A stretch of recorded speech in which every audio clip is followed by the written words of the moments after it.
Ano sir yung matatanggap niyo po galing sa Pangulo? Four-wheel tractor, sir. Ito. Anong tawag po dito sir? Hand tractor? Hand tractor, sir. Four-wheel. Sir, good afternoon. Ayan. Yes, sir. Ano po yung pangalan niyo sir? Jason Minasore po, under ng Grain Seeds Farmers Association po. Saan po kayo sir sa Pangasinan? Malasiki po, Malasiki Pangasinan. Sige, Pangasinan. Grain Seeds Farmers Association. Sir, ano po yung nakuha niyong bigay ng Pangulo? Ang na-avail po namin ngayon is isang hauling truck. Pareho din. Saan po? Ito, dalawa kayo? Yes po. Sa isang truck? Hindi po, Magkahiwalay. magkahiwalay. Ano naman sir yung ipoprovide po ng truck na yan para yan? Naka-align po ito sa mga members po namin na pwedeng mag-haul ng mga product na produce tulad ng mga gulay na pwedeng dalhin sa bayan para mabawas na sa mga nila, gastusin nila yung pang-arkila ng sasakyan. So, pwede po yan. Kinukuha na doon mismo sa Sa farm, nila. Tapos dali po sa Pwedeng dalhin sa market. Yun po yung way rin para makabawas ng presyo ng gulay na pwedeng ma-avail ng mga mamamayan. Ano sir, bali i-stock nyo sa sa storage nyo o matik na yun na on the spot na may kagad-agad pagkuha nyo, ibinta na kagad o ano? Ano sir, pag ni-request po siya ng isang member, halimbawa nag-schedule siya ng may harvest ako ng kamatis, dadalhin sa market day, yun po, first scheduling, pwede nilang gamitin. Sir, kung sakali sir na dumating dito ang Pangulo at may pagkataon na kayo po ang kanyang makaharap, ano po yung mensahe niya po sa kanya? Nagpapasalamat po kami kay Pangulong Marcos po. Binibigyan niya kami ng pagkakataon para ma-enhance yung pamumuhay ng mga farmers natin. Tulad sa pamamagitan po ng mga programang ito, malaking bagay po sa akin. Sir, kung nabalitaan naman, marami pong nagsasabi na wala daw ginawa ang Pangulo. Ano sir yung mga masasabi siya sa kanila sir? Ako sir, kasi lumaki din ako na farmer din po yung magulang, so namulat na rin ako sa pagpa-farming. Yung sinasabi nila na pwedeng makababa yung mga presyo ng bilihin natin, kaya rin po sa tulong na rin po ng bawat mamamayan din. Halimbawa sir, tsaka yung pagtutulungan, isa na po yung pagtutulungan natin sir para maparami din po yung produce natin. Halimbawa, sa amin sir, ang programang pwede namin i-introduce sa mga member, magtanim din sila ng mga gulay-gulay nila sa mga bahay-bahay nila para hindi na rin sila bibili. Halimbawa, kung yung katabi ng bahay nila magtatanim ng talong, yung katabi naman kamatis, pwede po silang mag-sharing. Kumbaga na-avail mo yung organikong pagtatanim, at the same time nagbe-benefits din po yung health din natin. Parang yun. So sa mga nagsasabi na wala daw nagawa ang Pangulo, ano po sir yung mga masasabi sa kanila? Siguro sir, sa akin, sa tingin ko po, marami silang na-expose po ko, marami pong nababalitaan na programa para sa magsasaka. Nasa sa yung magsasaka na rin po yun kung paano mo siya i-avail o kung paano ka gagawa ng paraan sa sarili mo na lumapit para matulungan ka rin. Hindi yung hinihintay lang natin na tayong tulungan tayo. Tulungan din natin yung sarili natin na lumapit din sa kanila dahil sigurado tayo na matutulungan din tayo. Dapat pala yung mga farmers o mga beneficiary ang lapit sa ang lapit kung anong kailangan. Apo, sa mga agencies po natin tulad ng DA po, marami silang programa dyan na pwede tayong i-assist.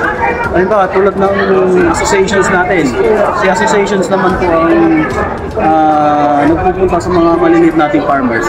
At saka yung cooperation naman nila ang kailangan natin para maramdaman natin yung programa na ginagawa ng gobyerno natin. Hindi yung hihintayin na lang natin dumating sa harapan natin. Initiative kumbaga sir.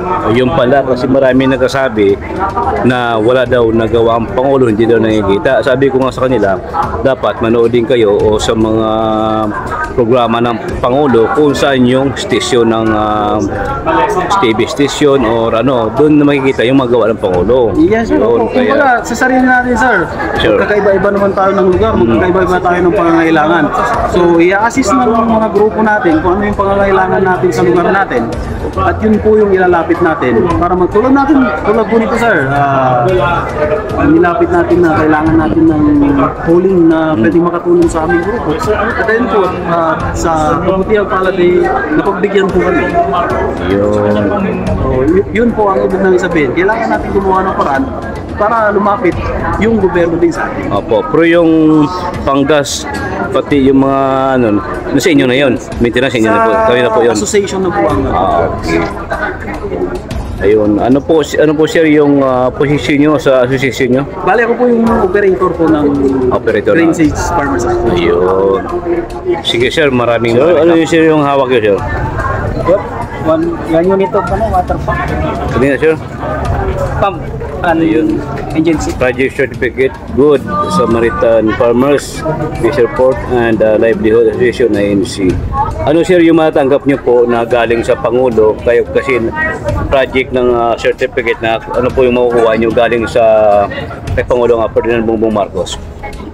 Bali ano, unit pump. Ano yung agency? Ayun, saan po yung sir saan? Ito po lahat. Kasi isa lang. Isa lang. Sa isang association, isa lang. Okay. Saan po ito ginagamit, sir? Sa ano, patubig. Patubig. Pero mga ilang hektar yan o ilang barangay, bawat barangay ba ang association nyo o Isang barangay. isang barangay, isang association? Okay. Pero isang barangay kaya naman supplyan ng ganitong makina. Bali sa isang lugar lang siguro. Isang Isang area lang magkatabi. magkakatabi lang. Okay. Napunta sa kabila. Apo. Kung sakali sir, may pagkakataon sir na makaharap at makausap niyo ang Pangulo, ano sir yung masasabi niyo? Ano po yung mensahe niyo sa Pangulo? Ay, nagpapasalamat ko sa Pangulo at nabigyan kami ng ganitong mga biyaya na papakinabangan ng sa aming mga pagsasaka. Sana po huwag siya tumigil na tumulong sa mga magsasaka mangingisda. Saan po kayo sir sa Pangasinan? Dito po sa Lingayen. Lingayen. Opo. Barangay Sambangan. Anong pangalan sir? Team Billion.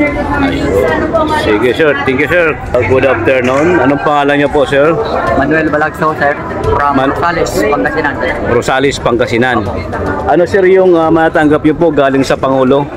Four-wheel tractor, sir. Ito. Anong tawag po dito sir?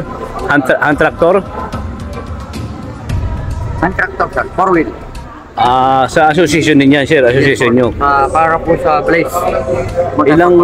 Ilang bayan po ito o ilang baryo ang kaya niya na masupplyan o magawa ng magamit? Ito po yung ang tawag yun, tractors. Para po sa po ito ginagamit? Sa bukid, sir. Sa bukid. Yung maintenance po ito ay para kayo na po ang association nyo na. Yung maintenance niya. Kayo na. Sa inyo na po. Okay. Kung sakali sir, kailangan ng isang barangay lang ba ito o Marami, sir. Kasi hindi naman isang barangay lang ang magpagagamitan? ang member, sir. Okay. Pero kung saan Actually, sir, yan, ang priority una yung mga membro? Okay. May mga bukirin. Pagkatapos, pag kailangan ng iba, request. First come, first serve, sir. Kung sino naman. Okay. Makaharap niyo po ang Pangulo, ano po yung masasabi niyo sa kanya? Siyempre, sir, unang-una magpapasalamat tayo sa binigay niyang papakinabangan ng mga farmers natin. Tuloy-tuloy lang, sir. Ganda naman ng yan ang apo namin dito sa North, sir. Opo. Ayun, thank you sir, thank you. Okay.